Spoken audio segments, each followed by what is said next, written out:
we're waiting on Mr. Grady, but we do have a quorum. So I can call to order, I'd like to call to order the Cohasset Select Board meeting of Tuesday, January 27th, 2026, 7 p.m. We are meeting virtually via the Zoom platform. You can log in with the details on the backside of the agenda, or we're on Cohasset Facebook live streaming. I believe we're on Cohasset 143 TV as well. And this meeting is being recorded. So can I have a roll call, please? Mr. Plex? Chris Plex here. Mr. Farag? David Farag here. Ms. Rollins? Julie Rollins here. Ellen Mar present. And since this is a virtual meeting, any votes we take tonight, although there's only one on the agenda, will have to be for via a roll call. Next up is public comment. I see we have a lot of viewers, but I don't see any hands raised. Michelle, do you see, or Lisa? Fran Collins has his hand raised. Okay. Mr. Collins, your comment? Good evening, folks. I had spoken to Michelle recently about a citizen petition, and she indicated that you folks may want to follow up on this yourselves. I would like to have the gasoline-powered leaf blowers and line trimmers, weed whackers, banned in Cohasset because of the incredible noise and the incredible pollution that they create. Those internal combustion engines are the most polluting of any internal combustion engine ever designed by man. There are several towns in the state that already have done this. Among them is Cambridge, Lexington, Belmont, Concord, Arlington, Brookline, Newton, Lincoln, Marblehead, and Swampscott restricts them from Memorial Day to Labor Day. So we have a noise ordinance now, and basically it says you can't make noise after 7 o'clock at night and before 7 o'clock in the morning. So that really doesn't. And the basis of my request here is that I have four neighbors, three across the street, one next door, and they all have landscapers. And sometimes there are as many as 3 leaf blowers going at the same time. And my domestic tranquility is shattered. I can't sit outside on a Saturday or Sunday afternoon without being tormented by all of that noise. So I think that a number of other people in town share my concerns and opinion as well. So my question is, to get right down to brass tacks, would you folks want to put something in the warrant for the Springtown meeting, or should I proceed with a citizen petition? Mr. Collins, thank you very much for your comments. This is not on our agenda, so we can't discuss it. I think we can, put it on our agenda to discuss as a board for next week. Okay. We can't make a decision to do Right. it or not to do it without having a fulsome debate and dialogue. But we thank you for bringing it to our attention. Would it be in my best interest to show up next week? Is this going to be an in-person meeting? I can't speak for you. Because I can barely hear you now, Ellen. Your sound isn't very good. So, but I think I got what you said. So sorry. I mean, you can participate on Zoom. We'll always have the Zoom application open, and you can. We monitor comments from people who are watching on Zoom, so you can participate that way or in person if you so choose. Okay. All right. Well, thank you for the hearing, folks, and hopefully I'll see you next week. Thank you. Thank you very much. Yep. Okay. Is there anyone else, Michelle, with public comment? No? Okay. So moving on, licenses and permits, safe harbor signs on the common April 11th through the 30th, 2026. I believe this is a repeat of what they did last year. Do we have someone from Safe Harbor on the line? Nicole's There's joining Nicole. right now. Thank you.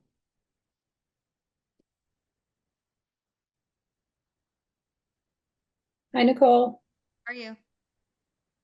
Good. So what, you want to tell us a little bit about the signs on the common? Yes, so this is a repeat, like you mentioned, of last year.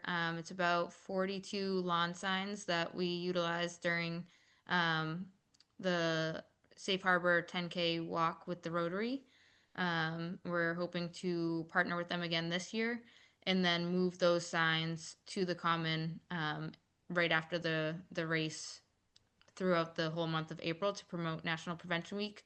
And these signs display our local data, so they'll be updated with the 2025 data. Last year was the 2023 data, but all the other signs will remain the same, the resources, our partnerships, and it just received a lot of great feedback from a lot of community members. It was just a way for us to spread awareness in a more creative way right there on the common. And National Prevention Week is May 7th through the 12th, I believe, this year. So it's just to promote basically what we're going to be doing as a coalition for National Prevention Week as well, how community members can get involved. Okay, so our agenda says signs on the common April 11th through the 30th. Yes, yep, yeah. Okay, So those are the dates so we'd like not to during- display it. Okay. Yep. And not during National Prevention Week. No, sorry, there's just going to be an added sign that's going to also promote National Prevention Week. Okay, understood. Understood. And I think these don't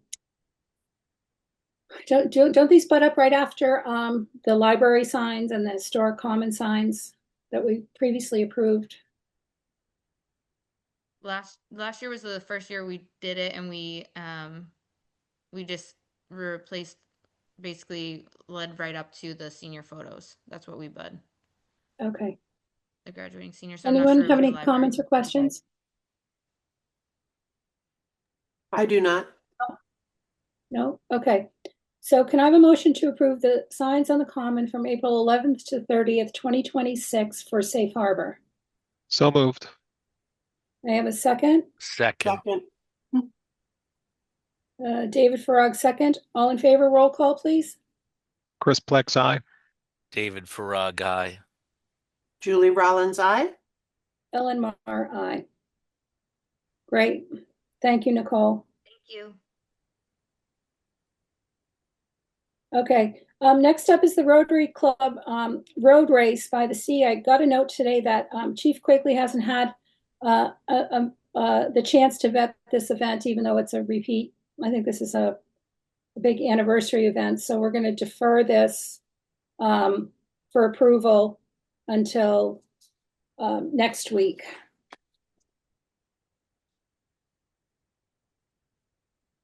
Okay, Public Safety Facilities Committee update.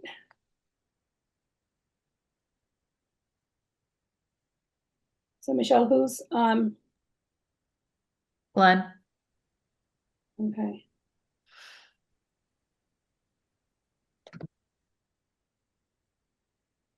Hello, Mr. Pratt, Chief Quigley, welcome. Good evening.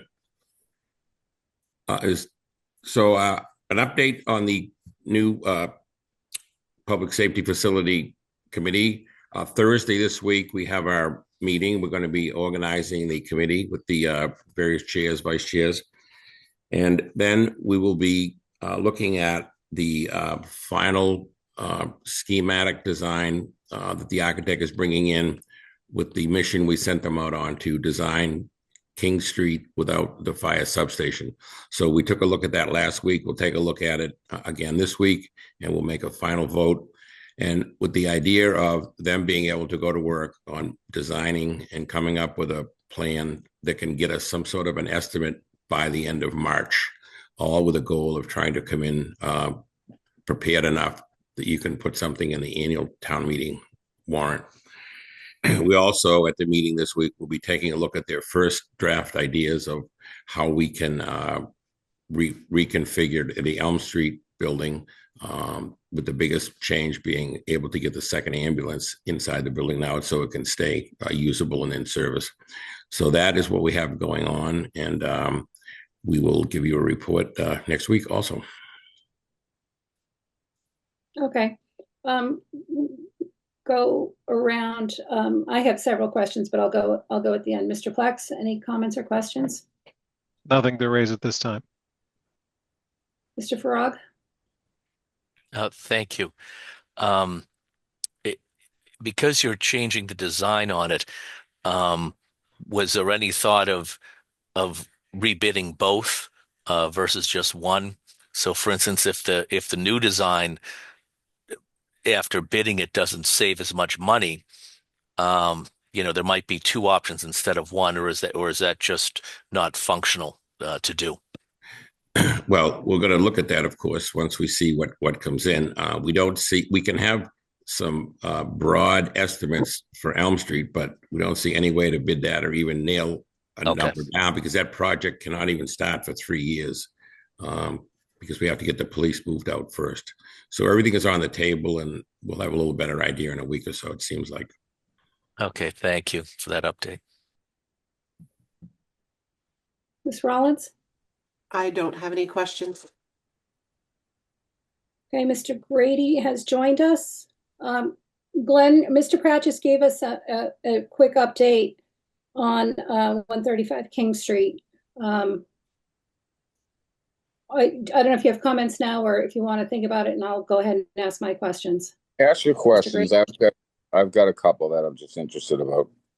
Okay. Sorry, I'm late.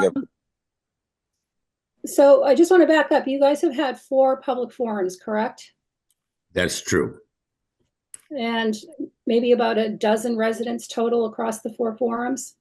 We did. We had very small attendance at Beechwood and North Cohasset, but we did have a good group at the senior center, because we came in right when many of them were there during their Monday cafe.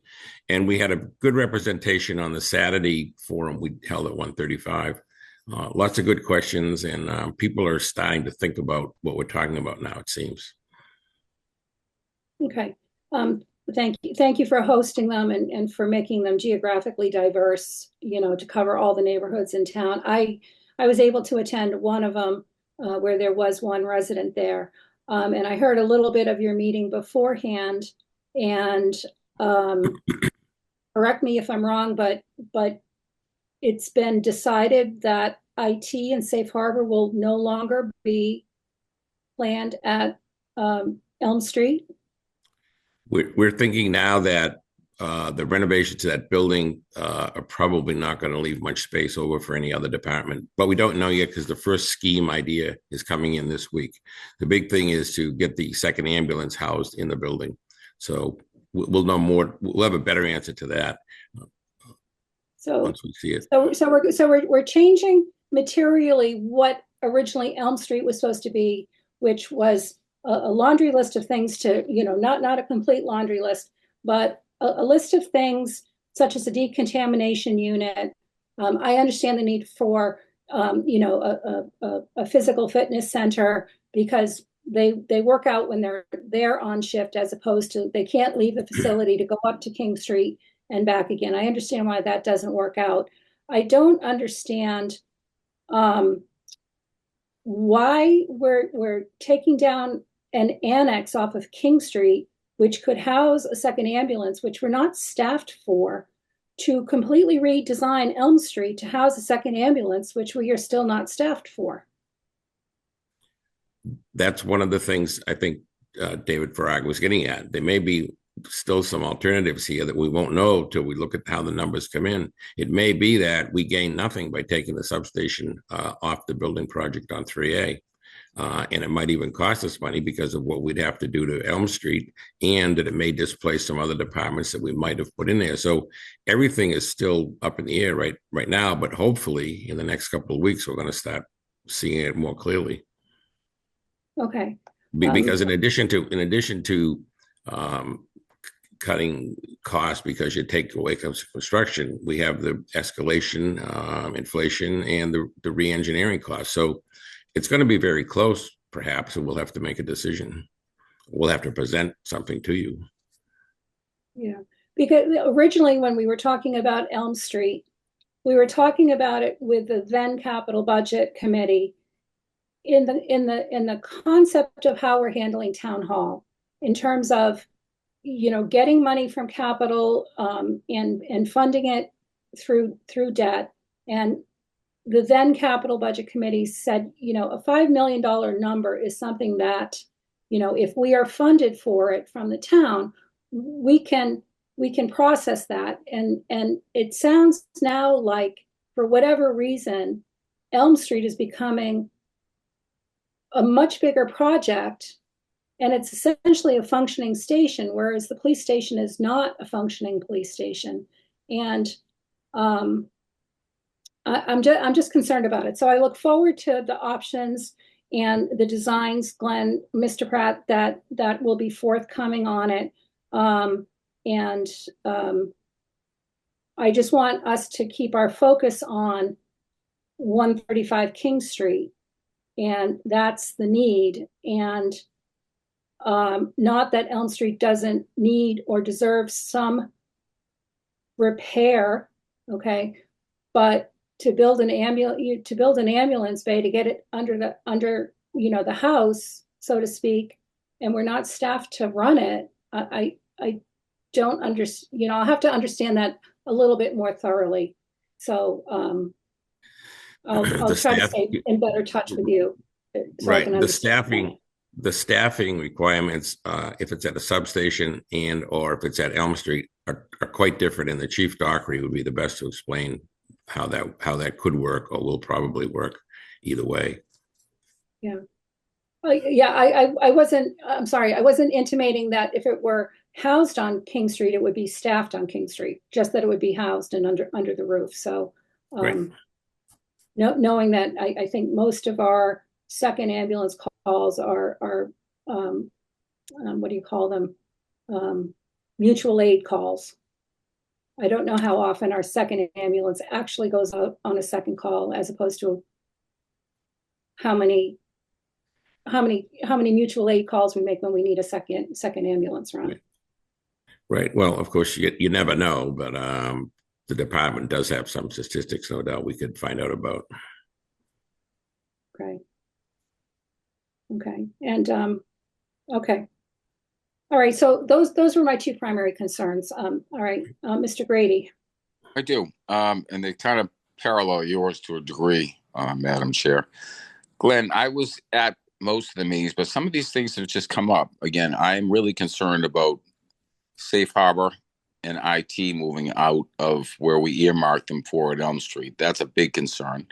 And I'm also, and I've said this, is that the second ambulance, according to what we have for staffing, this is by the fire department as well, will very seldom, if ever, be used, even rotating.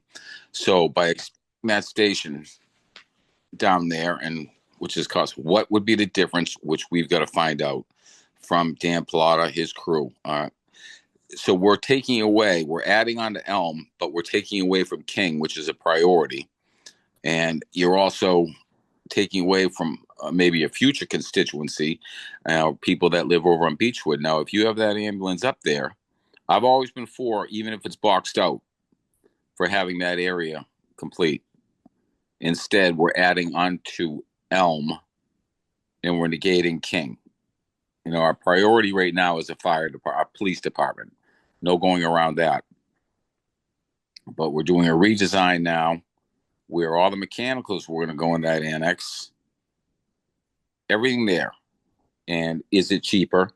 But now we're looking at breaking new ground, new height and stuff on Elm Street. It looks to me like we're setting Elm Street up for a singular fire department now and for 50 years down the road, because no one's going to have the appetite to want to change that. Whereas if we're storing the secondary ambulance up on King and we have that annex there, then that's something we can build out upon to address the needs. I mean, I'm seeing some things even on social media. There are some voices are saying that they're not happy about not having or us negating the King Street ambulance presence.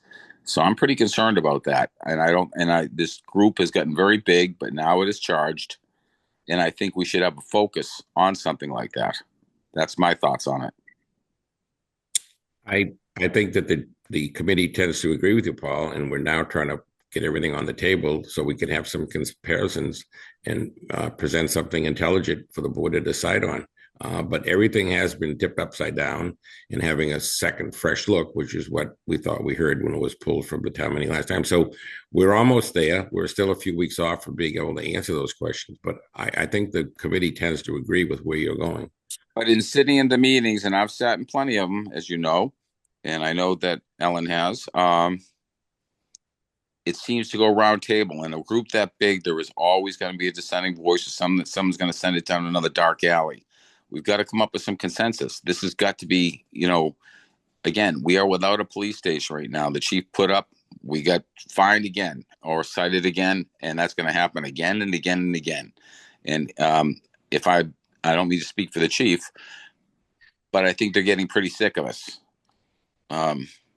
And we've got to show some forward momentum and just not be steering off. Those meetings, sometimes we can get there and they're all over the map. They've got to be led.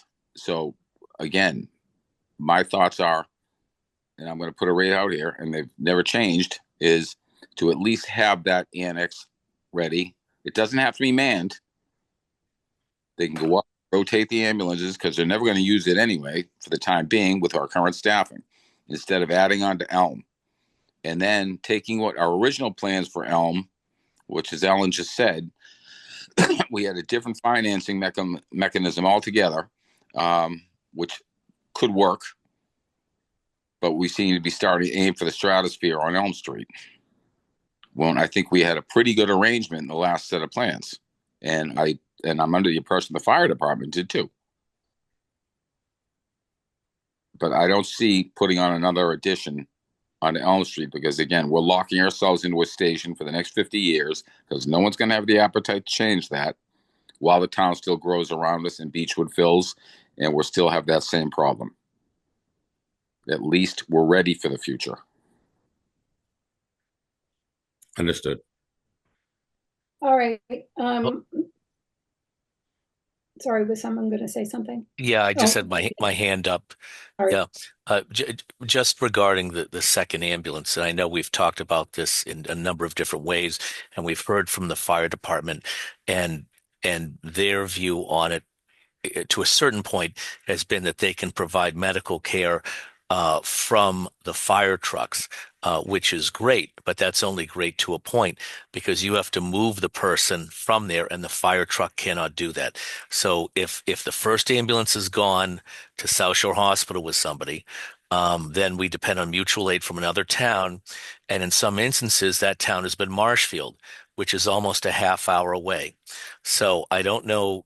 If you ask citizens, would they like to be hanging out there being treated for a heart attack or stroke or something, and would they like to wait a half an hour for Marshfield to come and get them versus having that second ambulance ready to go in some way, shape, or form, or also for emergency purposes, if we ever had a hurricane, if we have a big snowstorm like this and the power goes out across the town or whatever. So I think that if we're going to spend all this money for a police station and or to update the fire station, that second ambulance at a minimum has to be ready to go in some way, shape, or form that they can use for those circumstances. And the other thing with mutual aid with the towns is that that mutual aid is going to increase. As I've said before, North Scituate is going to be sewered by Scituate, and all those buildings are going to blow up on steroids with residential apartments and or condos in the future, which means that if there's a fire over there or if there's other problems over there,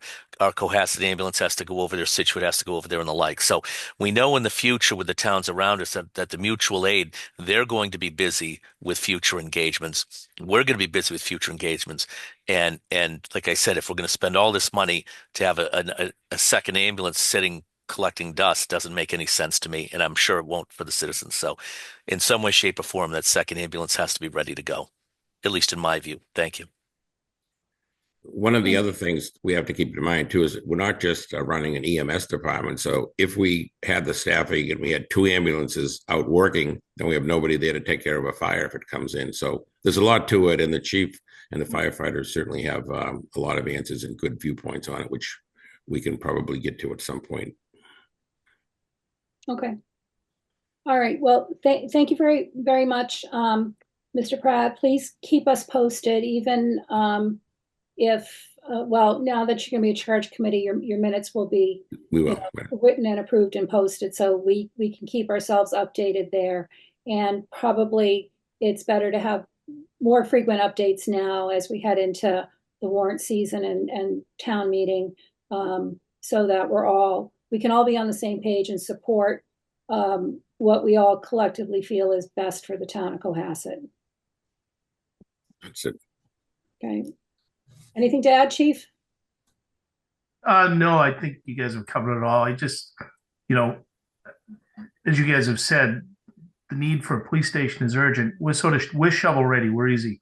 Fire department has a host of complex issues that are going to require, a long look and involvement of the fire union, and really a long-term look at things. But we're ready to go.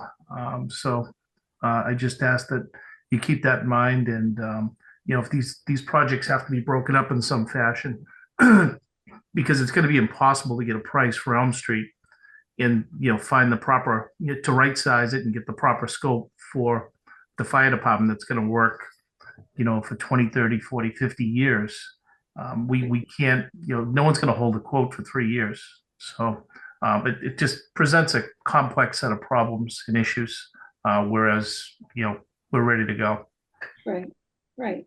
And a functioning police department facility is a priority for the select board. So we've just learned our lesson that we always have to cover the other side of the equation if we want to get support from the voters in town. No, I agree. I do realize it's difficult to package this. We're trying to package it, but we're running into all kinds of issues, and we're trying to work through them. But again, it's a complex set of issues. Mm-hmm. Yeah. Okay. Ellen, great. can I say one more thing? Sure. Nice. I agree with the chief wholeheartedly. They are shovel ready and ready to go. And speaking about money and no one holding a quote, he's hit the nail right in the head. That's why, and again, Glenn, this is for you as well. I am in favor of, at least if we're going to store an ambulance in any way or shape or form, it should be stored up at King Street. Even if that area is boxed out, it saves us by having the building up. We can finish it out after we grapple with what the fire needs. But that's where I'm in favor, and openly, of having the ambulance stored up at King, but with a priority on the police department and maybe boxing it out. As I said, the mechanicals were there. Now we're spending more money on doing something without even the annex. I think it's a crazy errand, because we don't have anything even locked in with the fire department yet. We know what we need, but we may be able to save in the long run by having at least something ready up there that's holding on to an ambulance. Yeah. Okay. All right. Great. So we're working on our agendas. We'll be working on our agendas for the next several months, and we'll pencil in more frequent updates, and we'll let you know when we think those might be a good time. And if it's not a good time for the committee, then just let us know. But I think it's important, we're at this point now, to keep the full board and therefore the public updated on the progress that you all have been making. Okay, will do. Thank you so much. Thank you. Okay. Next up is the MBTA bus stop discussion and vote. We talked about this, was it last week's meeting? Yep. On this, and we had some very good questions asked of us, and we have someone here from the MBTA. We have the presentation in our packet. So we have Liz here from the MBTA. I'm not sure if she's going to be presenting or if another team member. Alexander. And we have Cameron. Alexander and I are here, as well as Cameron. So if you I can share my screen. Alexander's going to kick us off when you add them as panelists. They're all on. Okay, great. Great, thank you. Right. Good evening, members of the Select Board. Good evening, everyone. My name is Alexander Onshri James. I'm Director of Alternative Service Planning. So we are, and Liz Taylor's also a planner on my team. So we're the ones who predominantly focus on rail diversions. So when there is a closure on the network, you need to have shuttle buses. That's us, but we focus on some contracted fixed routes which are contracted out. So we're going to talk about the 714, how it relates to Cohasset. I also want to introduce Cameron as well. Cameron, do you want to give a quick introduction of yourself before I hop into it?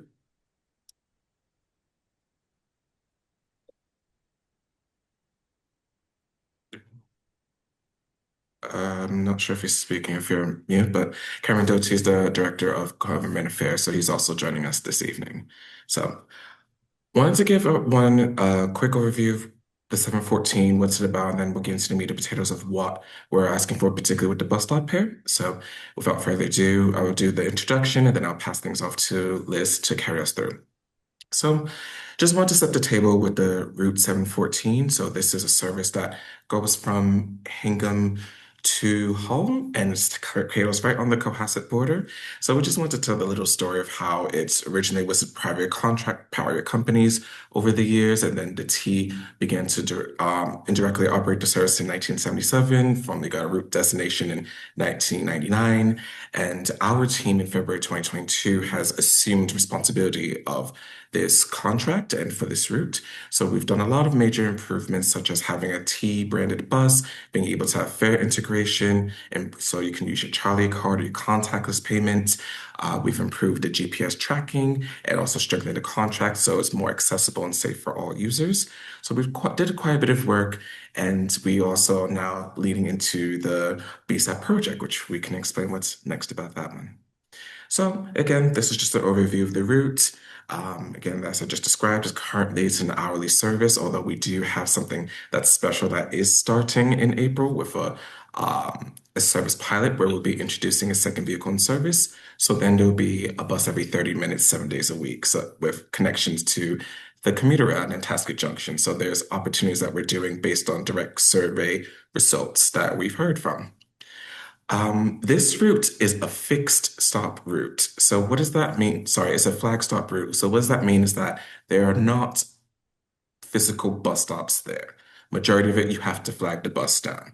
And that's a problem because it's not in alignment with federal guidelines. It's not safe for customers nor for the operator. So that's something we want to address by installing fixed bus stops. So that's when we're going to segue into what BSAP is about. So I'll let Liz take it from here. Thanks, Alexander.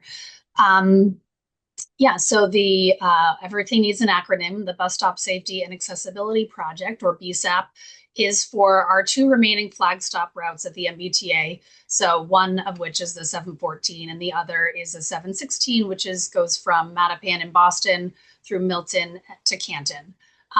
So for this route, we have been doing a lot of work we did some outreach on it, which I can mention later on. And we proposed these fixed bus stops based on a variety of factors, including ridership, and can share more about that if you're interested. But basically, this will, the project proposes over the course of, started last fall with the outreach, and hopefully will be installing them in spring 2027. We propose to install 23 pairs of bus stops, and this will create safe, accessible, and visible waiting areas for riders. It'll make the bus a lot easier to use because people will know where to wait for the bus, and it'll enable more accurate stop announcements as well as bus tracking and arrival predictions, so people know when the bus is coming and how long they have to wait. Also bus reliability.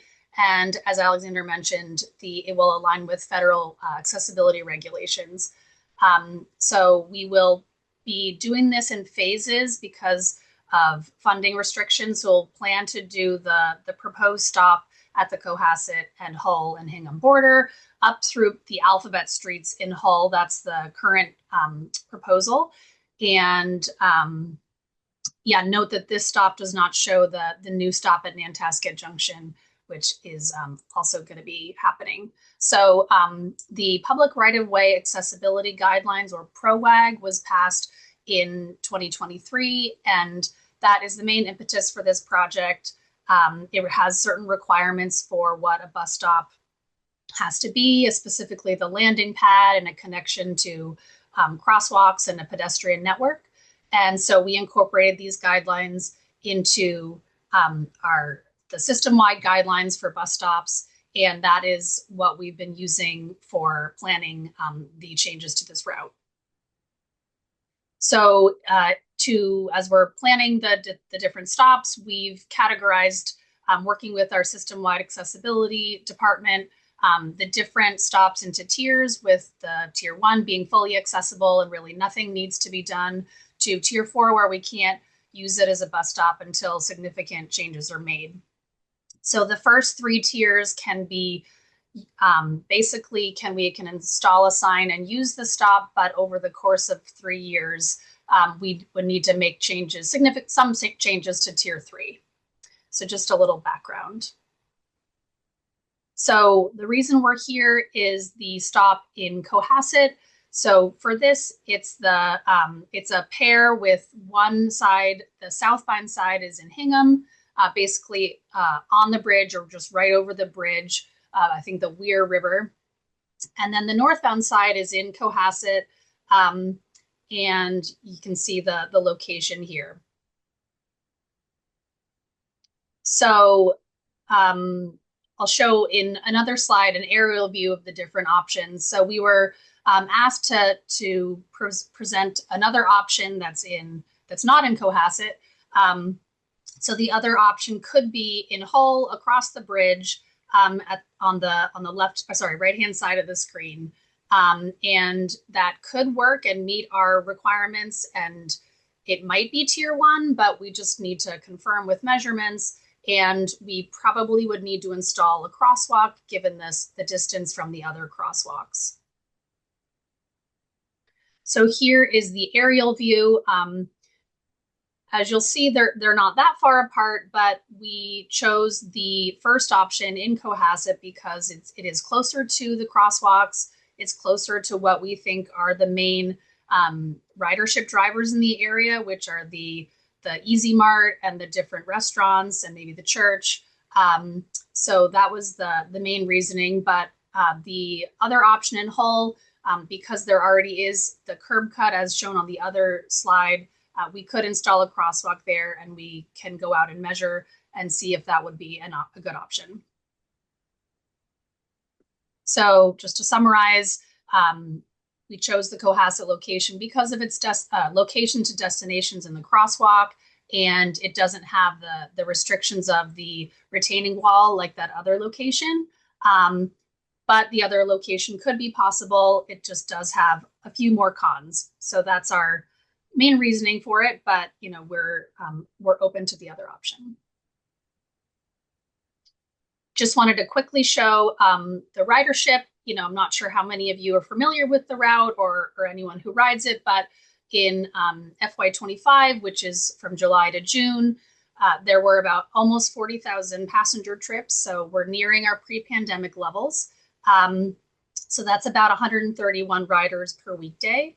And then the map on the right-hand side shows the main stop location. So quite a bit in Hingham and around Hingham Depot, but then at various points along the route in Hull, and then at the end at Pemberton Point, quite a few people do connect to the ferry there. So we did do a little bit of outreach, primarily in Hull, but also on the bus. So we got a decent number of feedback on the locations, and we've made a couple changes based on that, but most of the locations are meeting people's needs. And just, this was some requested locations. There were a couple near the Cohasset border. We're probably not going to change the route to serve those locations, but we always like to hear where people would like the bus to go. And as Alexander mentioned, or I can throw it back to you, Alexander, if you want to wrap up with this, and then we can take some questions. Sure, I could do that, not a problem. So again, we're doing a service pilot that is commencing on the 5th of April, where we receive some MPO funding to further enhance the bus service. So we'll have a second vehicle in service, which will make the bus frequency every 30 minutes, 7 days a week. So there'll be more opportunities to connect with the ferry in Hull, with the commuter rail in Nantasket Junction, as well as the 220 in Hingham. So this will start in April, and I will be connecting with some folks to see how we can amplify this because this is a big initiative and it's a service pilot. We think we'll have it for about a year or two, but the best opportunity for this to stay is for folks to use it. So we want to make sure everyone is aware that this opportunity is coming. So that's all the presentation that we have here. We have the website for the project page for the BSAP webpage there, which is mbta.com/714 bus stops. We also have our team email address, and we also have the project email address if you have any further questions about this specific project that we're not addressing here, or if you think about it after the time. So once I wrap it up here, I'm going to open for questions. Great, thank you very much. We'll start with Mr. Plex. Any questions? Yeah, so obviously we're very supportive of public transportation and everything that you're trying to accomplish here. Improving access is the right thing to do. I do want to make sure we address, though, some concerns that we're hearing from the community. And that's really around what it could mean for Cohasset going forward. And what that's really coming from is what some towns saw with the Communities Act, where communities that did support public transportation and supported improvements to access were surprised by obligations that came in the form of housing and planning changes that they didn't expect when they were supporting the expansion of public transportation. So what I really want to understand then is, with that context, is with the change in legal designation here from a flag stop to a full stop, if that's the right term, I apologize. Could that result in unintended consequences, or is it really just putting up a sign to help people find the bus?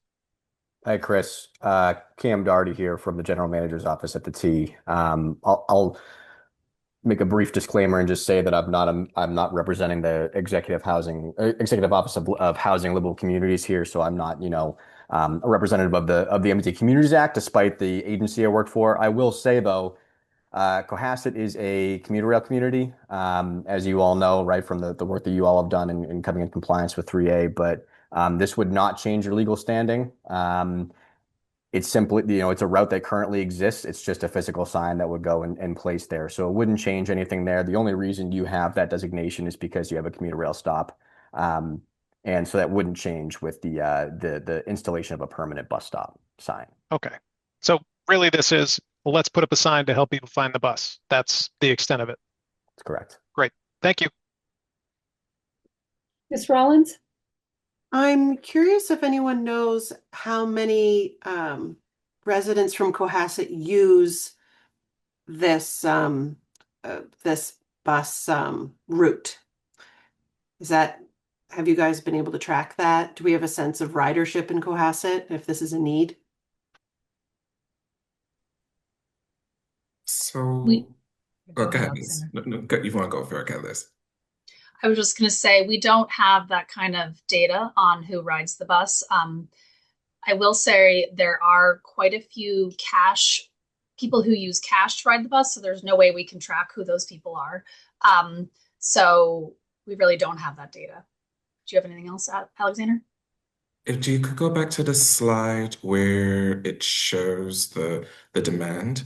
So this is the best information that we have here. So every time you see a red dot, was like a transaction or an event, a door event. And what I mean by a door event, the doors opened and a person got on or off. So the deeper the red, you can see the more of a concentration of where folks are getting on and off. So where we are requesting to put a bus stop, you can see there has been activity there, but it would be hard to discern if that is a Cohasset resident getting on the bus there or someone from the Hull side or the Hingham side. It's really hard to get to that level, but this is the best that we know.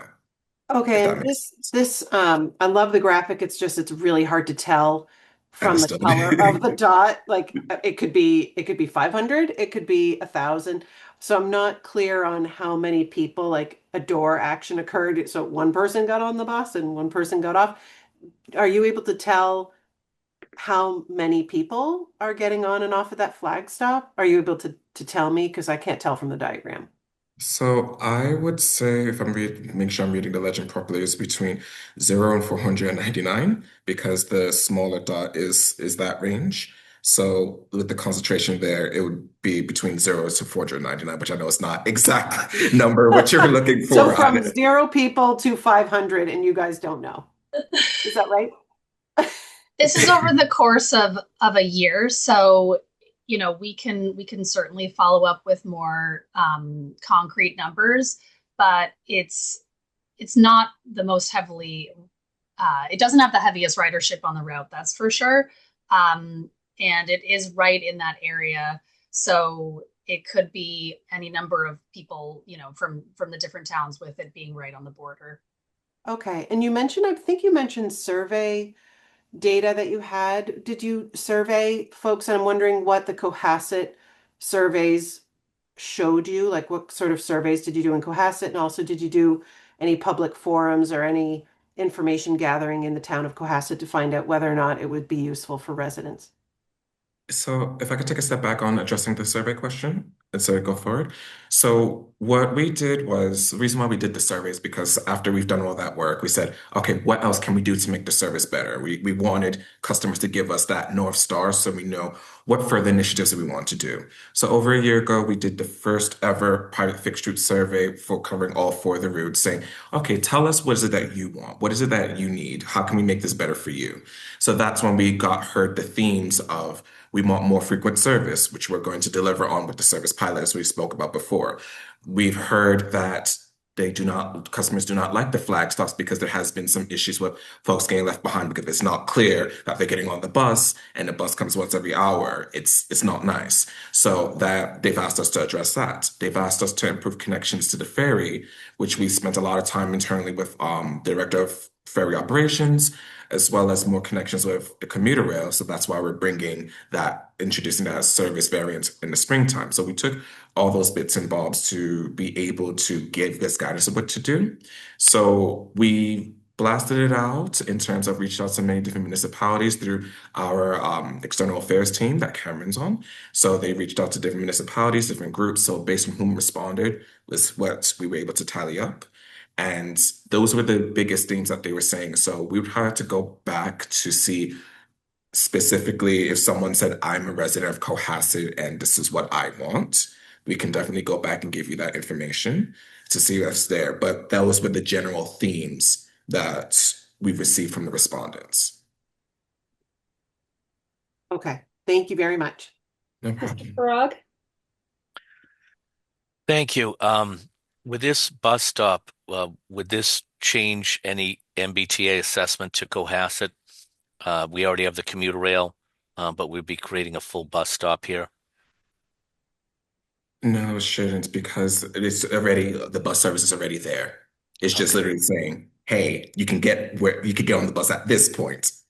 Yeah. So nothing's changing in that aspect. So it's like, we're just saying, hey, you can get the bus here safely, as opposed to, oh, well, you could be on around the bend. It may stop, you may not. So it's just clarifying where to board safely.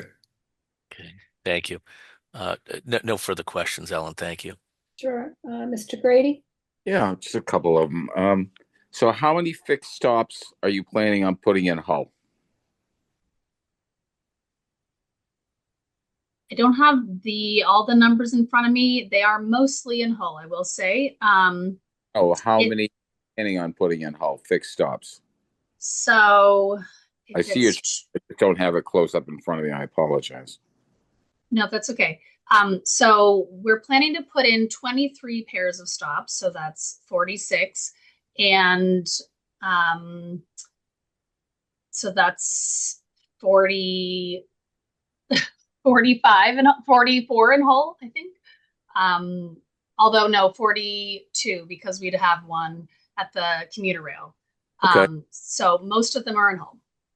And how's Hull? I'm just, maybe I'm being nosy, but how's Hull feeling about that? They're good? They are good. So we have been working closely with Hull over the past year or so. They are the select board voted and the town voted to provide some funding for the project. Most of the funding will be from the MBTA, but they are providing $130,000 to the construction efforts. And other, things will need to be done for crosswalks and things like that. So yeah, they've been very supportive of it. A lot of their residents use it. And I just want to say we'd be happy to do a public forum if that's of interest. You gave me the answer I was looking for. Okay. We're putting in how many in Cohasset? One. And with no financial ask of Cohasset, right? No. Okay. And I understand from the other gentleman, I apologize, I don't know your name. But there was a wish list in Cohasset, but there's no chance of those stops going in there. Am I incorrect? We don't want to, I'm looking at Pandora's box and liking to keep the lid on to a degree. I'm saying you're asking for one stop in Cohasset and about 40 in Hull. And Hull's, yes. But I understand there's a wish list, Alexander, thank you, that but doesn't seem to make too much sense that we don't anticipate happening, right? No, because the route is a bit longer as is already, and we know the longer you may add more twists and turns, and you make the headways a bit worse, and then it impacts the attractiveness and the ease of service. So the route is pretty much staying as it is, except with the additional variants serving the Nantasket Junction commuter rail station. And we're just documenting that, okay, folks had asked to go further southeastward in Hull, but that's not what we're looking at this time. All right, so I just want to clarify in my own brain is we're looking at one with no house that it technically already exists. It just some might have to slide up the street a bit. Now they don't have to. And Hull is looking at about 40. Yes. Okay. Thank you so much. No worries, because in the opposite stop here, just for point clarity, is in Hingham because it's right on the border. We're on the border between Hingham. Yeah, and for transparency as well, we are engaging with Hingham as well. So that's why we're engaging with everybody here. Okay. I think, most of my questions have been answered, and I might just rephrase what Mr. Plex asked about is, our community concern is that this, having it as a fixed stop will open the door for the MBTA to come in and hypothetically put another bus route through Cohasset, say from Greenbush to the Hingham, depot or something along those lines. And I don't know if I don't know if the MBTA is structured like that, like a fixed stop creates an opportunity for expansion within a community. I can jump back in here, Alexander. Again, with a disclaimer, of course, I'm just an MBT representative here, certainly not an attorney. What I will say, Ellen, is that the only way that if you're speaking about, the 3A zoning law, the only way that your designation would change is if you receive a rapid transit service. You're already at the second highest designation as an MBTA commuter rail community. So the only way that you get a higher designation and the need to redo zoning, right? Because that's the last thing that you all would want. We certainly don't want it to happen for you either. Would be if a literal rapid transit service, so like the Red Line, for instance, were to be expanded to Cohasset. It is, you never say never, but that's completely far-fetched in my mind, right? Is the actual expansion of a subway to your community. But that's the only way that your zoning requirements under 3A would change. Okay, great, thank you. And back to the option to move the fixed stop into Hingham. What's the distance between those two locations? You had the photo with the yellow arrows. Is it 100 yards? So moving into Hull. It was into our side would be Hull if they were going to move into it. Hull. Yeah, I'm sorry. So into Hull, is it like 100 yards? Yeah, maybe something, maybe less. Maybe less. Yeah, so, I can give you the measurements if needed. Knowing that area, it's my impression that people are going to walk to this stop. They walk to it, whether it's a flag stopped or a fixed stopped, because there's no parking. or people get dropped off. So if they get dropped off, on the Cohasset side or the Hull side, I don't know how much of a difference it's going to be. I think for one stop, I think, Cohasset ridership is probably negligible compared to Hull ridership. What did you say, 130 riders a day?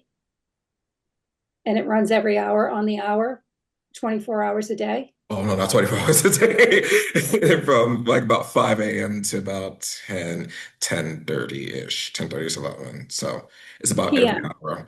But it's not on top of an hour because we try to provide those connections to the ferry, which is not clean cut all the time. So from 5 a.m. to 10 p.m., just in Yes. round numbers, right? Yeah. So that's 15 hours. Is that From about 5 right? a.m. to Doing 10 the math? p.m. From 5 a.m. to Sorry? 10. From 5 a.m. to 10 p.m. 17 Yeah. hours. 17 hours. Thank you. I'm a little math challenged tonight. It's okay. It's And, okay. and 131 riders, so less than 10 riders per run? Yes. Okay. And you're going to add a second route, So we're adding a second bus. As a pilot. a second bus. Okay. So the frequency can go to every 30 minutes. Okay. All right. I don't see anyone in the audience with any questions. Michelle, do you? No? Okay. All right, so There's one. There's one. There is one, Ellen. Mr. Tarpey? okay. Mr. Tarpey, you want to unmute your microphone? Hey, guys, can you hear me? Yes. Okay, great. Yeah, thank you for taking this up, and I appreciate the input from the MBTA team as well.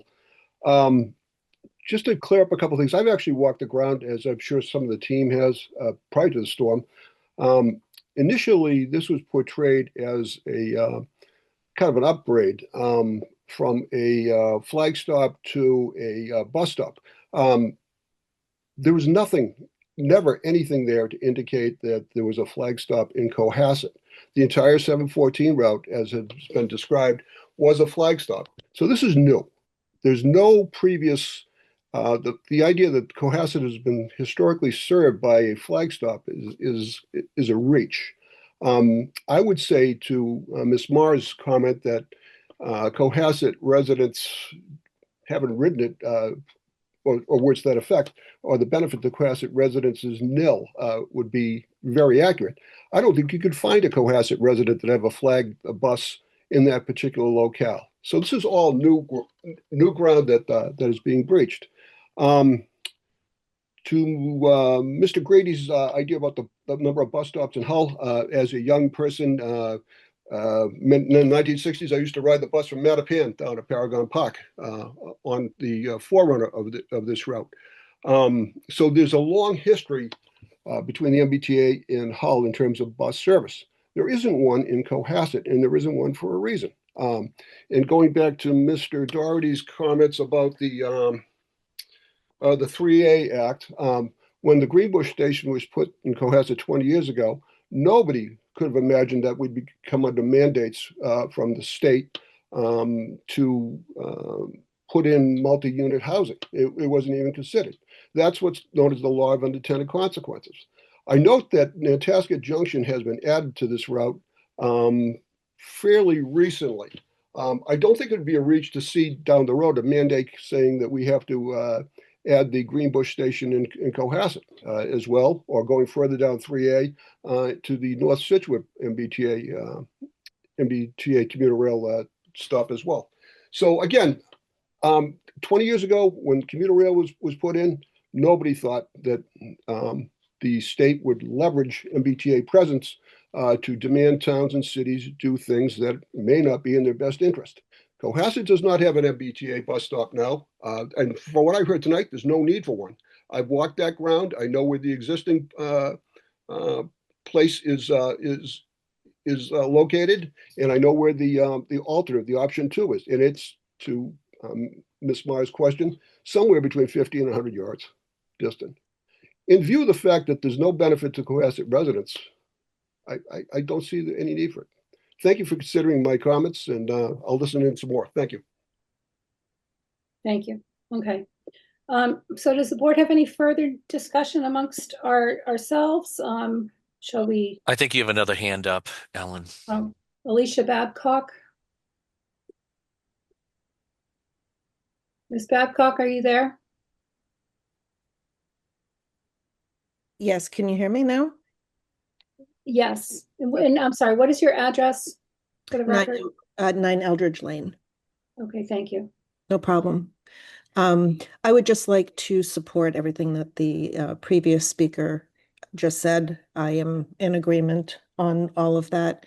I'm not opposed to having bus service going out to Hull. I think it does serve a purpose, but in terms of it benefiting the Cohasset residents, I don't see that that it's being used in that way. And I think if ridership were monitored a little more closely, you'd find that probably most of the ridership is during commuting hours in the morning and the evening. It's not really something that's providing any service to go to those areas that were highlighted on the map in terms of shopping and restaurants and things, because we all know there's really only a couple of establishments over there that it'd be highly unlikely anybody would take the bus to. So if it's a matter of just one sign in that vicinity, I would encourage the MBTA to put it on the Hull side so that it does not obligate anything to Cohasset in the future that we should not know about. And it is a little strange to put it on the bridge anyway. Doesn't really seem like a place it should go. So anyway, that's all I have. Thank you very much. Great. Thank you very much, Ms. Babcock. Okay. All right. So there's no further discussion amongst any more.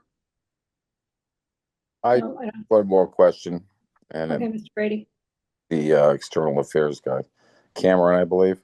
Now, the unintended consequences, as I said,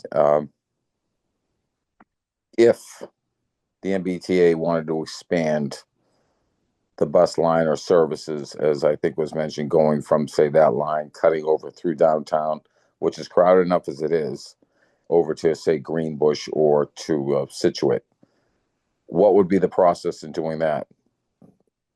If there's that bus stop over, that we're looking at right now. This actually, Alexander, you might have more insight into this process than I do, but I appreciate the question, Paul. It is a long process, frankly. And Alexander, could you have more insight on how sort of service is expanded when it comes to bus? I'm not as familiar as you might be, I think. Sure, so I could speak to it a bit. So there's a service delivery policy that's on the website right now that dictates how service is expanded. So it looks at the communities, looks at the demography, looks at the need, look at the resources that it would take for it and everything else in between. So it's not something that we can sit there and say, hey, tomorrow you're going to have a bus all the way down into your downtown. That doesn't work that way.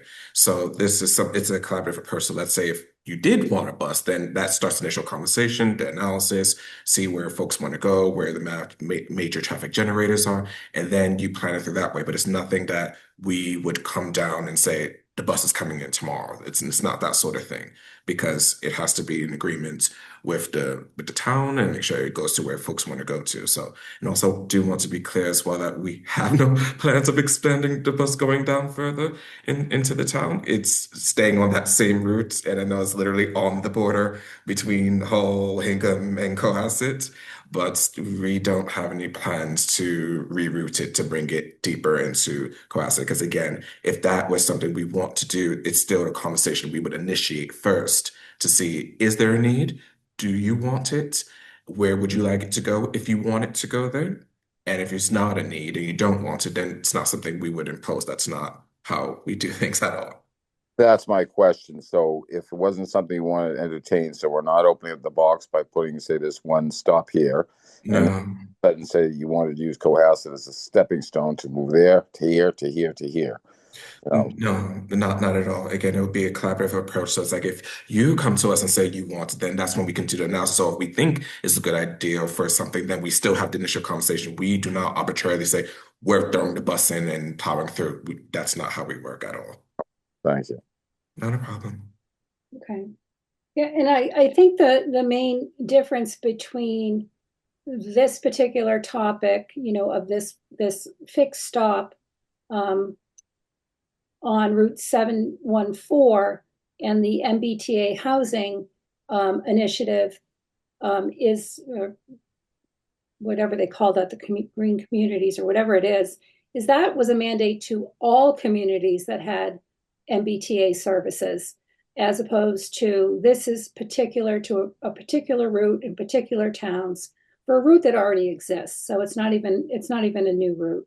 And it's just a question of whether we want a fixed stop in Cohasset, just because that happens to be where the flag stop is now and always has been for this route, regardless of the residents of the riders who get picked up at this stop, or not. So I have my hand up too.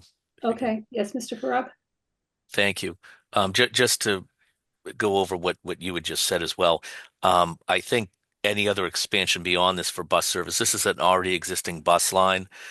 So I think as they talked about any other expansion of service on a bus line, I think would be very remote at best. We already have the commuter rail going through Cohasset, which is, a much higher level of transportation. So we're already hitched to the MBTA, whether we like it or not.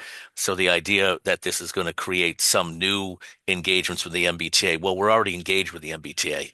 We have a bus route and we have a commuter rail station. And the idea that it would be a bus route would be expanded in other places in Cohasset, I just think is very remote. We don't fit the demographic profile. When you look at the houses in town, the entry price for a house in Cohasset is north of $1 million. Jerusalem Road in some of these places, it's $2 to $3 million. That generally doesn't fit the demographic profile of people who take the bus for the MBTA. So I think it would be, any study would be very remote that Cohasset would be in it, and we just don't fit the profile in a whole number of manners. So with this, it's just a matter of whether we want to create this stop or not. For this one point, which is on the edge of our border with Hull. So that's really the question. Okay.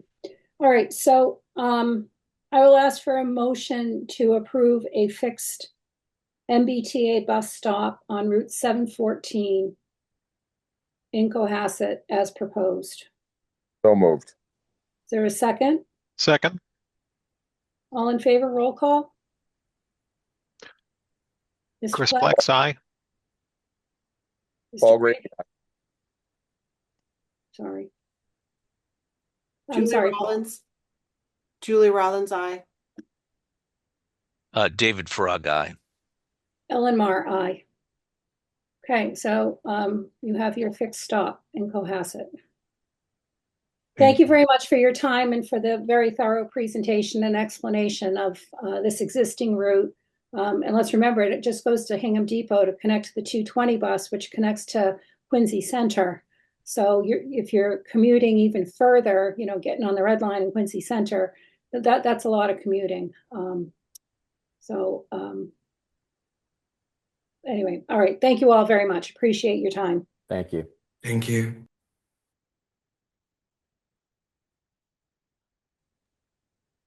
Okay, next up, branding discussion. I think Kevin's here. Hello, can you hear me? Yes. Terrific.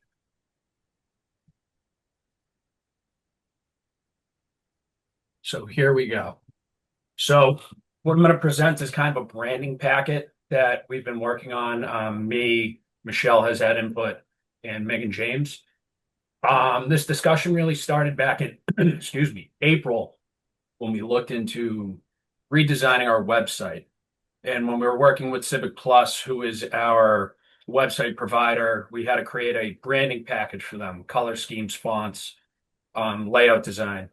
So Megan had the idea, and me and Michelle, of let's go full branding kit for the town. So the goal is to have consistency across town of Cohasset government communication. Now I'm going to swap over to the website, talk about that. So last Thursday, our new website went live. Nothing has changed on it. All the links work. Everything's still the same. It's just a little bit of a different design. We have our news section up here, social media posts. These pictures right here, that's the sliding pictures, has the ability to be interactive, so you can click on them and it can pull up a news article or on the web page, or it can go to the select board page if so. We have all our important links right here. If you need to get to the police website, town project updates, our weekly update, forms and permits, agendas and minutes, the news section here, community calendar. This was a big thing to make a little more visible on the page. Before, me with my young eyes, I struggled to see things on that old calendar we had. So we tried to make it a little bit brighter, swap the color contrast. We made it, before it was a navy blue with a white background. Now it's navy blue background, white calendar. Again, the helpful links that used to be right under the government services in the town of Cohasset tab are now located at the bottom. And again, nothing's changed. You can still access boards and committees, departments, all services, business accommodations, community. That's now leading into where we came in with our alternative logo. So the police department had a sign made from Hassan Sign about like 2 months ago, and we really liked the logo that was put on it. So we're going to start utilizing that alternative logo on town communications. Official town communications will still have the official town seal, which is kept by Lisa, the town clerk. But things like the weekly update that goes out, social media posts, will have that alternative logo on it sometimes. Just color palette that we're using for the website. These are the hex codes for them. So if anyone wants to make branded material from town hall, they have the colors that they need. The font that we used for the website, and we're going to keep it consistent with all town communication, is Poppins font. It's just very easy if it's bolded, italicized, to read it still. The only thing that won't use this is the annual town report. We are still going to keep that in Times New Roman for printing reasons. It's just easier to read. And then we have some updated communication formats. So we have town letterhead on the left. Again, just using that alternative logo. Still all the same information that would be on there, you know, subject on the letterhead, date, whatever office it's coming from, town manager, select board, clerk, email addresses. Email signatures is something that we're going to update. So we're going to work with the staff and get everyone on the same email signature. Right now, we all have different graphics in there. We all have different formats for how it's set up. So we're going to create this. We have created one uniform that all staff and board and committee members will have. We also have new business cards that we worked on. So right now our business cards, as I look at it, it's just basically all white with a black Town of Cohasset logo. It's the only time I've ever seen that logo used. So with the new business cards, again, we're going to use that alternative logo. Nothing changes really. It's just all the information there. For social media, as you may have seen, for people who are on social media, when we had updates about the storm, we put out this graphic last week. This is something we're going to utilize more when we want to put out official, call it statements from town hall, that are going on social media. So you'll have a post, the company graphic will look something like this. And if you poked your head around town hall over the past year or so, as you come up the stairs, there are those plastic poster holders. Well, we put this graphic up on them, which is our weekly update. So we have the email weekly update with MailChimp, which unfortunately we're kind of restricted with what we can do there. But we use this graphic, we print it off, so if people are walking in, that's a way for them to see what's going on each week in town. And so moving forward, we're going to implement this. We're going to give each department a Canva account, which is what we use to create all our templates and everything. We will go through and show everyone how to do it. Each department will have their own folder within there. Right now, it's myself. The library has their own folder. Elder Affairs does, Safe Harbor, Recreation. So we'll expand that to everyone in town hall or anyone who works for the town who wants to have a place to have consistent communication material. Again, support will I can work with department heads if they need materials created. I've been working with the Public Safety Facilities Committee on creating uniform graphics for them to post and presentation materials.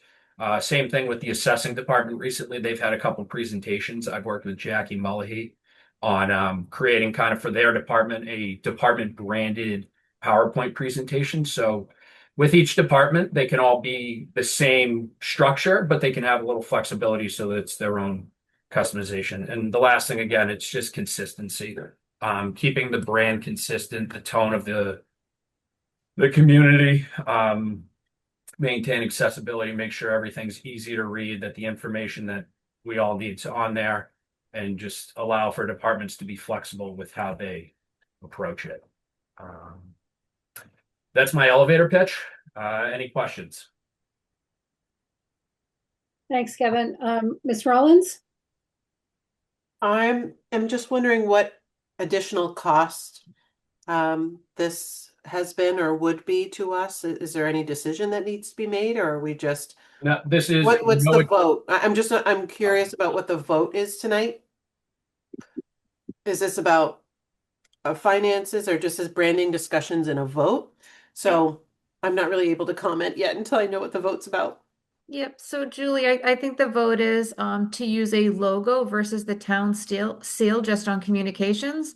And anything going out, anything official going out from the town would have the town seal, and any communications for social media in town departments would utilize this logo. Got it. Okay. Any financial requirements? No financial requirements. Okay. I think the new seal looks amazing. I love it. I think everything looks great. Thank you. Well done. David Hassan, big shout out on that. Yeah. I was admiring it. The sign in front of the police station. I was admiring it. Really is fantastic. Hmm. Okay, Mr. Potts? Ms. Rollins took my question. I think it looks great. Okay, Mr. Farag? Thank you. I think it looks great, but I would just remind everybody that we're not changing the town seal. We're just using the logo, which, if you look at it carefully, is really just a colorized version of the town seal. So I just wanted to make that clear to everybody out there who watches this on YouTube or reads this in AI or whatever they do to see our meetings nowadays, is that we are not changing the town seal. It's just merely using this logo for informal communications. Town seal will be used on formal communications. But as I said, it's really a colorization of what our town seal is. So looks great. Thanks. Great job, everybody at Town Hall. Mr. Grady? I'm just comparing the two. And they're very similar. I think you did a hell of a job on the web page, and so basically so the town seal on top is the same as what we have on the bottom. I'm looking at it now more closely, and reason being because I saw the word discovered, and and I haven't really looked at our town seal, so shame on me. But is that there were people here before us, so I was just a little concerned about that one. But that's then I looked at our town seal, and so again, shame on me. So you did a great job. Okay. I like the alternative logo better than the town seal because I think it's a more modern. The clarity of it is much better. And I don't mean any disrespect to the town seal.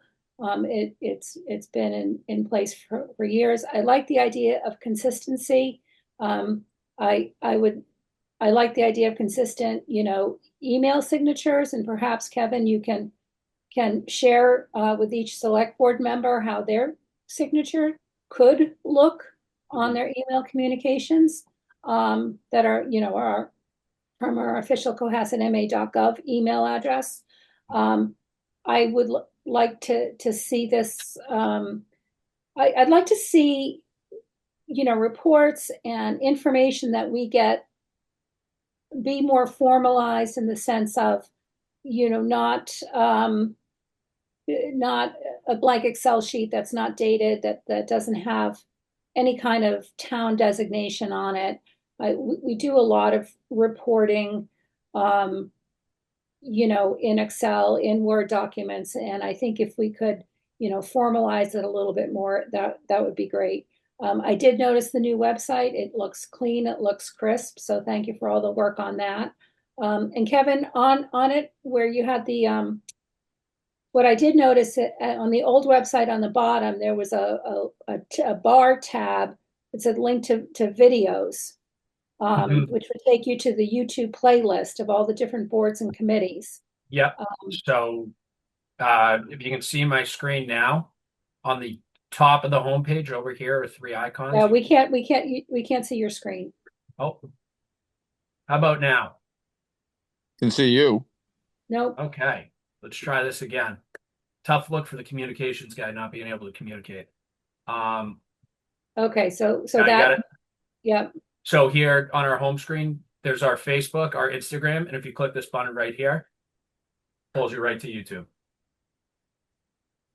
Okay, and all of our playlists. Okay, excellent. Yes. Great. Thank So you. everything is still there. Yeah. Great. Okay. So you just like a vote to support the use of the new logo as described? Yes, please. Okay, so can I have a motion to approve the new alternative logo to be used as described by Mr. Perry? So moved. I have a second? Second. All in favor, roll call, please. Chris Paul. Flex, aye. Paul Grady, aye. David Farag, aye. Julie Rollins, aye. Ellen Mar, aye. Great job. Thank you, Kevin, Michelle, and Megan. Thank you. Okay, next up, fireworks 2026 status of nonprofit funding update. So as far as the fireworks nonprofit update, Craig McClellan was kind enough to coordinate efforts with all the bylaw documents that we need for the 501c3. Legal is reviewing them to make sure that everything is incorporated. As soon as legal is done reviewing, they will then file for the official 501(c)(3) status, and then the fundraising campaign will kick off. We're ahead of the game this year. Typically, we don't start fundraising till March. So we're hoping if we can get this all wrapped up fairly quickly, we'll be able to raise funds sooner than we did last year. As you know, we have to raise about $75,000 for it to be a cost-neutral event, and for the town not to have to pay for any resources. Great. Thank you. Anyone have any comments or questions? No? My only question was if this could be clarified, because I think there was a question out there on it, is regarding the service that we received from fire and police and obviously from outside ones, because there was outside jurisdictions. It was my understanding that when we talked about that before, that was part of our partnerships with the other communities. So or maybe because we have Bill here, if he could just explain what the cost is or isn't regarding the police, fire, and everything for that day. Yep. Sure, Madam Chair, is it okay to go ahead? Yes, Okay, please do. sure. It's billed as a detail as opposed to overtime. So through a journal entry, we credited the overtime account a lot this fiscal year, and it was paid. To my understanding, it was paid by the funds that were raised. So we were able to credit the overtime account, and that was working with Beth in accounting, and we're trying to make it so it didn't cost the taxpayers anything. And but they were a little bit late in fundraising this year and getting access to those funds. So that's why initially it was paid out of overtime, and through a journal entry, it was reimbursed through the fundraiser. Great, thank you. So those out of town, if we bring in a lot of out of town resources, through Metrolec, it is still paid through the fundraising efforts. Great. Thank you. Okay. I don't have the income statement for 2025 for the fireworks, but in 2024, police, fire, Metro, and SSRC was about $16,000 in total. So we'll just, stay, maybe Michelle, once the 5013C is set up and established, maybe we can have a quick presentation from the group on their fundraising strategy in order to hit the target goal. That's fair. Okay. Any other questions? No. Okay. Move on to select board goals FY26 discussion update. So last year in July 1, we set some goals. I'll just go through them. Hopefully everyone had a chance to read them. I don't know if we need to spend a ton of time on it. 41 Highland Ave. This is the town hall working group. We are in good stead there. The fire suppression has been put in. HVAC is being designed. Paul, Michelle, correct me if I'm wrong. And we are working with the designer on the windows, which would be the next phase. Michelle is working on an alternative space for when staff has to move out and has a pretty good option, which I hope is still on the table since our last meeting. And so we are on schedule and knock on wood on budget. So that's good news. 135 King Street, 62 Elm. We already had that overview. Cohasset Asset Management. This is just ongoing, a focus on facilities. And I think that the facilities team has been really knee deep in Town Hall and 41 Highland Ave. I haven't heard any issues other than the Elm Street issue today that have come up in terms of facilities, in terms of the schools. I haven't heard anything going on at the schools. I think a year ago we had that water main break or whatever time of year that was. I haven't heard of anything. Have you, Michelle? No, I haven't heard of anything. The facilities team is proactive as when it comes to the town buildings.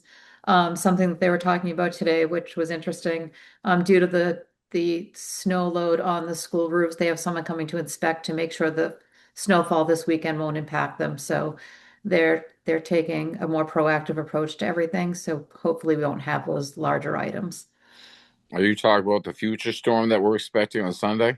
Yeah. Yeah. Another beaut. Another beaut, yeah.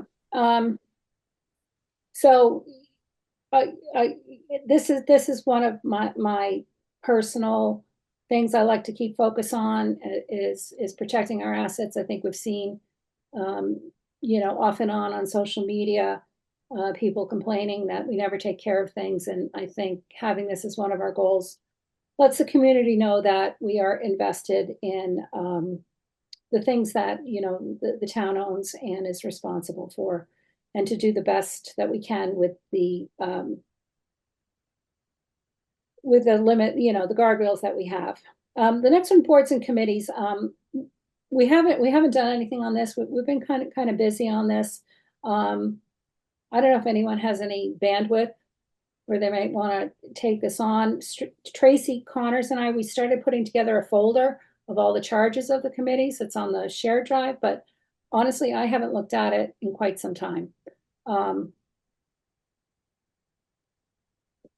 I don't know what people feel about this. I mean, we can table it for this year and just put it off.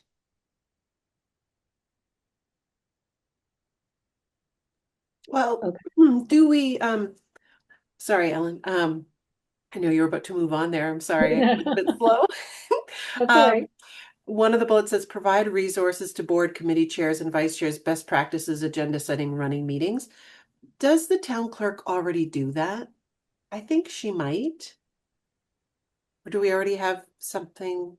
Not if you see the length of some of their meetings. I'm not saying people are following it, but I think I remember when I joined the Recreation Commission and Roads and Sidewalks and the Select Board, I was given a packet that shared resources and best practices, and we receive emails periodically from Lisa Legg about agenda setting and running the meetings and open meeting law requirements. And so I think we may be fulfilling some of this already, although I guess I'd like Elizabeth to confirm that. And we have promoted, I know, Ellen, you do a great job of this in our meetings. You promote opportunities to the community publicly for people to serve and invite people to apply for the committees. So I think we're doing a pretty good job on this, and it's maybe not necessary that we table it, but we just recognize that we're working on it and it's ongoing.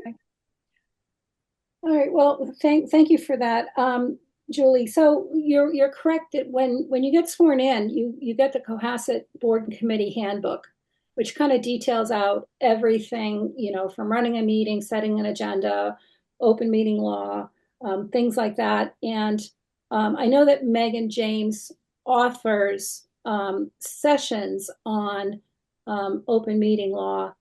I forget what the other one is, and we're all required to take the ethics one by the state. So there is some training, but I think to David's point is, and we've seen it happen in the past, people don't really, everyone's a volunteer and everyone is trying to do the best that they can, but sometimes there are missteps. And as we've recently found out, that there could be people that are looking for missteps to happen. And so it's important that everyone really understands, the differences between executive session and open session, and why an agenda has to be posted 48 hours ahead of time, and why you have to put a vote on an agenda, even if you don't take the vote, because you can't vote if you don't designate that you might have a vote. Do you know what I mean? The agenda lets the community know exactly what you're doing and what decisions you're making. So I'm not going to disagree. I think we do a lot of this. I just don't know if there's more that we could do in helping all of our colleagues. For those of us, all of us have been on other boards, but helping our colleagues or the newer people acclimate a little bit better. I guess that's my point. I personally don't have the bandwidth right now, but I was just remembering that for the first bullet point, begin multi-year review of board and committee charges and composition and updated as needed. We did talk a little bit about taking a hard look at the committees that we have and deciding whether or not they are still needed. I do remember, and that might have been why we had that first bullet. David, does that ring a bell? Yes, yeah, that There would was be. one committee, and I'm not going to name the committee. There's one committee that we were thinking about just taking a look at. There might be others, and so I don't think, I think that can still happen. Okay. All right. So this and the red light, green light, yellow light. This is a yellow light. Yeah. I think 1 through 3 are green lights. Absolutely. Number 5, the RTF. We've had lots of updates on this. I think we've been very proactive about informing the public. We did fail on the enterprise fund, but that doesn't mean our responsibilities to the RTF from an operational or fiduciary level have gone away. So we'll probably have another update. The pilot, the stickers went out on the 23rd. Michelle, do you have a number? How many we've sold? I believe the number is about 25. I think it was a difficult weekend for sticker sales due to the storm and right. Yeah. So hopefully more will start trickling in. Okay. All right. So this is ongoing. We're going to continue to have conversations. We do need to revisit. We did make our first vote on fees. We do need to revisit the fees and the impact on our FY27, 26 free cash, 27 budget. on our fees. So that'll be coming up on another agenda item in the near future. Okay. Anyone have any comments? The only addition which wasn't there before, which we didn't know at the time we were making it, was hiring a town manager. Mhm. That should probably be there as one of the goals for this year, even though we're in the middle of it at this point. Okay. Other than that, all the rest of the goals can stand, and I think they're all appropriate. Okay. Okay, great. So without any other comment? Nope. Okay, we'll move on to town manager update. Okay, so I'll be quick. I just want to provide a brief update on the storm cleanup and some of the preparation efforts that went into this weekend's storm efforts. First, I want to thank the DPW facilities for their tireless efforts. They've been working around the clock to clean up the town and make it safe for the community. I'd like to also thank the emergency management team, police and fire, and Superintendent Shannon for the collaboration over the entire course of the weekend. We started having calls on Friday to determine, plow routes and, reverse 911 calls and how to communicate effectively with the community. So I thank everyone for that. During the height of the storm on Sunday into Monday, the DPW deployed all available contractors. We have 12, 11 were available for the storm. We also had 10 DPW pieces of equipment deployed for a total of 21 pieces of equipment townwide. We had 4 facility staff clearing town buildings, entrances, walkways to gain emergency access. The efforts are ongoing. This was a very rapid storm.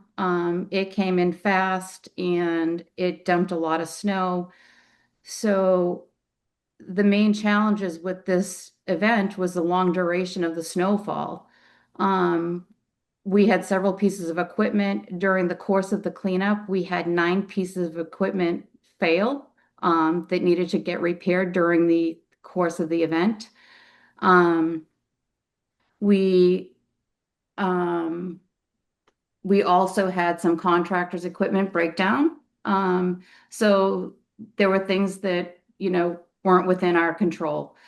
They are continuing cleanup. You probably see them out tonight. They're making sure the sidewalks are passable for school tomorrow. And they're going to continue to treat all the roads. There will be hauling of snow. I'm sure you see in the town parking lot, there's several feet of snow. Thursday, they'll be hauling that snow away. And they'll be preparing for the storm this weekend. So I just want to thank them all. They've been working around the clock. It's not an easy job, and they're doing the best they can. So thank you. Great. Thank you. Anything else for your update? Nope. No? I Okay. think so. Okay. Select board comments. Mr. Farag? Thank you. Briefly, I just want to let everybody know that this last weekend I attended the MMA's municipal conference, the Connect 351, which I know a number of the select board members have gone to in the past, which is the conference regarding all state and local matters. I was able, and our town manager Michelle was able to go, as well as our HR director Megan James was there. And so we all went to, different classes and updates of what was going on. And they also have exhibitors. So 3 classes or updates I was able to attend. One was on municipal law update. The other one was on bonding, which looks like we'll be dealing with in the near future. And then the third one was on healthcare costs, that they had some of the members there from the different plans. The other thing they have there is they have exhibitors all throughout with different municipal needs, whether it's town council services or physical infrastructure services. But the interesting thing that there was this year was there was a lot of services there for AI. So it's already here. It's not just something to be talked about. It's something to be implemented. So there's a bunch of consultants that already had AI that could implement, which was very interesting, because if you deal with municipal or state services at all, you still can't get a good phone service in most of our state courts. So to see us going past that and being able to implement AI is quite exciting. But it was a good conference. It was good to see other municipal leaders, and everybody's in the same boat across the state with their budgets. And so hopefully in the future we can get more people who are on town boards to go, because it is helpful for all of our boards if they do go. So it's always in January. It's usually the third week of January, and it was certainly a good conference. So thank you. Great, thank you. Mr. Plex? Nothing to add tonight. Thank you. Mr. Grady? I just want to second Michelle and thank the DPW and all the people out there clearing the town. I think they did one heck of a job. And then finding out today that there's more coming, my heart goes out to them. But again, I just want to thank them for doing what they did. I read some of the commentary on some of the social media, but I think they did a fantastic job. So Michelle, please thank them. Great. Thank you. So I just have a couple of quick things. At our last meeting, we invited the public to weigh in to us on their thoughts about having a forum on the intermunicipal agreement with Scituate. I have received 3 notifications recommending no forum and 1 recommending for a forum. We'll go for another week. Next week, we'll make a decision as a board about having a public forum on the intermunicipal agreement. For anyone listening, we're still looking for 3 to 5 more applicants for the town manager search committee. We've received 4 to date, and we would like more people to volunteer. Again, it's going to be a relatively short duration commitment, between 5 and 7 meetings, most of them to be held by Zoom, and to work with our search firm MRI on screening candidates to present to the select board for appointment as town manager. So if you're interested, please email Erin Allred, EALLARD at cohassetma.gov. MRI will be in town. I asked them, I think they're going to come in next Thursday, February 5th. They're going to interview some of the department directors in town hall, and they're coordinating everything through Megan. And then they plan to have a public forum in the evening or late afternoon, early evening, for community members to come in and talk about town manager position and qualities and aspects and things like that of in order to develop a leadership profile. And then lastly, I sent everybody the presentation from Superintendent Sarah Shannon for the FY27 school budget that was presented last week at the school committee meeting.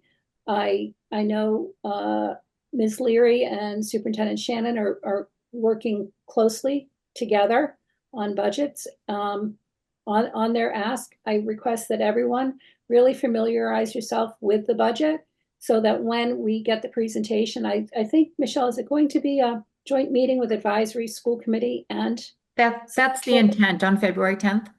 February 10th, okay. So 2 weeks from tonight, it may be this exact budget. I don't know if there'll be a revision to the budget, because I think at the end of the presentation, it talked about a 6% number as opposed to the 11.88. So, but familiarize yourself with the issues and the challenges that the schools are facing. And there is, beginning to be a lot of chatter out there. We will get presentations from all town departments on the budgets for FY27. And it's very important that because of the financial situation Cohasset and many other communities are facing, that we really review these budgets Michelle and the department heads are working very, very hard to come in as best they can. And we have a responsibility to really understand the budgets and what's driving them. So that's all I have. So we're going to defer the approval of the minutes of January 20th, 2026 to the next meeting.